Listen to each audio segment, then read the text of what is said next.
இப்போ 3வது சால் ஓட்டிட்டு இருக்கான். அதுக்கு பின்னாடியே பார்த்தீங்கன்னா ரொட்டேட்டரில் 4வது சால் ஓடிட்டு இருக்கு. இந்த வேலையெல்லாம் முடிஞ்சவொடனே பார்த்தீங்கன்னா நாளைக்கு 9 மணிக்கு சவுக்கு நட்டுறதுக்கு வராங்க.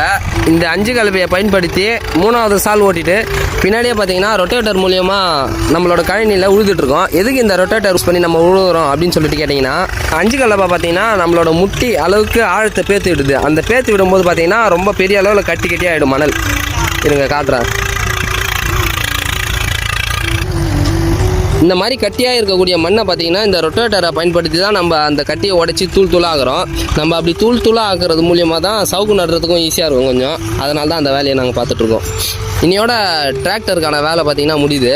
எங்களுக்கு வந்திருக்கக்கூடிய நிலைமையை பார்த்தீங்களா, நாங்கள் நின்னா 2 பேரும் ஒன்றா தான் நிற்போம் அப்படின்ற மாதிரி இந்த வண்டியும் அதுவும் அந்த வண்டியும் ஒன்றா தான் டீசல் இல்லாமல் நின்று இருக்குது ஒரே நேரத்தில்.